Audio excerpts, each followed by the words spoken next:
100yen 一隻生蠔啊！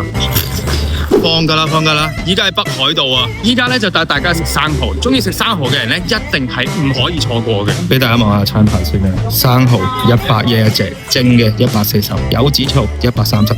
但係呢兩隻咧要2隻起跳啊！呢啲就逐隻嗌都可以。但係蒸嘅咧，我琴日食過㗎啦，所以咧其實最好食咧係柚子醋嗰隻，因為佢普通生蠔咧，我覺得有少少淡口，但係都好食嘅。仲有生齋嘅檸檬沙華添。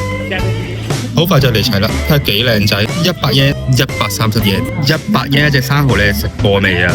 嗱咁啊，事不宜遲咧，先試咗隻生蠔先，100yen啊，絕對係合格有餘啊！有生蠔嘅鮮味，有海水味，乜都齊晒。跟住落嚟咧就係呢隻啦，柚子醋加咗大量葱嘅生蠔。